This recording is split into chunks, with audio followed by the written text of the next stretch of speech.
కేంద్ర ప్రభుత్వం పార్లమెంట్లో ప్రవేశపెట్టిన వక్ఫ్ చట్టాన్ని వ్యతిరేకించండి. Muslim personal law board of India Andhra Pradesh అధ్యక్షులు అల్తాఫ్ రజా. ముస్లింలలో ఉన్న 2 సున్నీ షియా తెగల ఆస్తులు మాత్రమే ఈ స్థాయిలో ఉంటే, ముస్లింలలో ఉన్న 70కి పైగా ఉన్న తెగల మసీదులు, ఆదాయ మార్గాల, మదర్సాల భూములు, దేశ విదేశాల నుండి వచ్చిన జకాత్ ఫండింగ్తో కొన్న భూములు, సున్నీ షియా 2 తెగలకు సంబంధించిన ఆస్తులు వివరాలు 1962 గెజిట్ రికార్డులో పొందుపరిస్తే, రైల్వే ఆస్తుల తర్వాత 2వ స్థానం వక్ఫ్ ఆస్తులు భారీ స్థాయిలో ఉన్నాయంటేనే కొంతమందికి మింగుడు పడటం కష్టంగా ఉంది.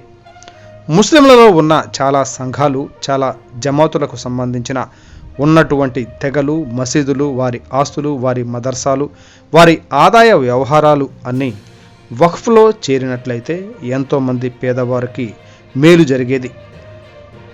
సున్నీ షియా మసీదులు, దర్గాలు కాకుండా 70 వర్గాలకు పైగా ఉన్న తెగల మసీదులు, మదర్సాలు, అది కూడా అల్లా పేరు మీద దానం చేసినటువంటి ఆస్తులే కదా. ఎందుకు గెజిట్లో చేర్చలేదు? కేంద్రం దగ్గర అన్ని వ్యవస్థలు ఉండి సరైన సమాచారం లేకపోవడం ఆశ్చర్యకరం. అజ్మీర్ దర్గా నుండి మరియు చాలా ప్రాచీన కలిగిన దర్గాల నుండి వక్ఫ్ బోర్డుతో సంబంధం లేకుండా సంవత్సరానికి ఎన్ని కోట్ల రూపాయలు హుండీ ఆదాయం కేంద్ర ఖజానాకు వెళ్తుంది? ఇది ఎవరికైనా తెలుసా? షియా ముస్లింలలో అత్యంత ధనవంతులైన బహురాలను, కోజాలను, మహమ్మదీయులను, ఖాదియానీలను వీళ్ళందరినీ వక్ఫ్ బోర్డులో భాగం కల్పించాలని కేంద్ర ప్రభుత్వ ఆలోచన ఉంటే, ముంబై బుర్హానుద్దీన్ బహురా ఆస్తి విలువ సమాచార కేంద్రం దగ్గర ఉన్నదా?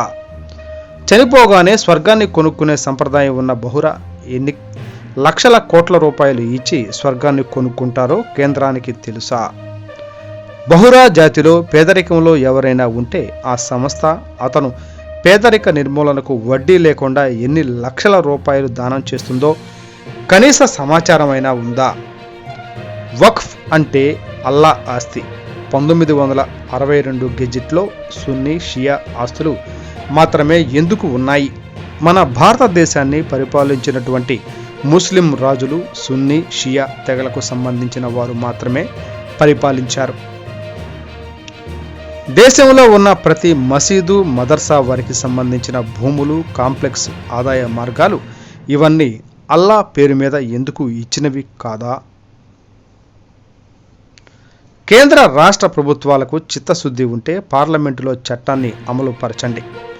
1962 గెజిట్లో ఉన్న ఆస్తులు కాకుండా దాని తర్వాత దాన ధర్మాలు, కానుకలు, విరాళాలు ఇవన్నీ కూడా మసీదులు, మదర్సాలు తదితర కాంప్లెక్స్ నిర్మాణాలు అల్లా పేరు మీద చేసినటువంటి ముస్లింలలో ఉన్నటువంటి అన్ని తెగలకు సంబంధించిన ప్రార్థనా స్థలాలు, ఆస్తులను గెజిట్ రూపొందించి యావత్తు ముస్లిం సమాజానికి మేలు జరిగే విధంగా చేయాలి.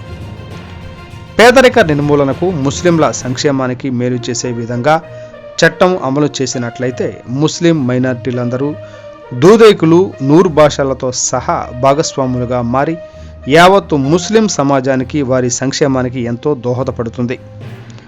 Justice Sachar committee, justice Ranganatheswara commission వందలాది పేజీల నివేదిక పార్లమెంట్లో సమర్పించి సంవత్సరాలు కావస్తున్న తరుణంలో సచార్ కమిటీ, రంగనాథ్ మిశ్రా కమిషన్ ఆ నివేదికకు ఎంతో కొంత న్యాయం జరిగినట్లు అవుతుందని డిమాండ్ చేస్తూ, ఎవరో దాన ధర్మాలు చేసిన భూములు, మాన్యాలపై ప్రభుత్వాలకు సంబంధం ఏమిటి?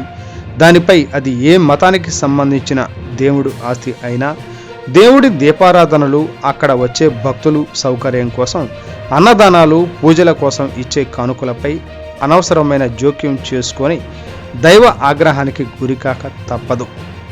ఇంత స్థాయిలో వక్ఫ్ బోర్డు విషయంలో కుట్ర జరుగుతుందని తెలిసినప్పటికీ ముస్లిం సమాజంలో చలనం లేకపోవడానికి ప్రధాన కారణం ఇది కేవలం 2 తెగలకు సంబంధించిన ఆస్తులు కాబట్టి 70% మంది తెగలకు ఇటువంటి ఇబ్బంది వారి ఆస్తికి లేదు కాబట్టి, మరికొంతమంది సామాన్యులైతే ముస్లిం మైనారిటీ ఆస్తులతో మాకు ఏమి గతంలో మేలు జరిగిందా, మేలు జరుగుతుందని ఆశ ఉందా?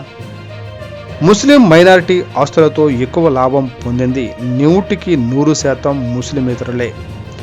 100% సహకరించింది ముస్లిం మైనారిటీ అధికారులే. ఇది ముమ్మాటికి నిజమైన వాస్తవమైనటువంటి నిజం.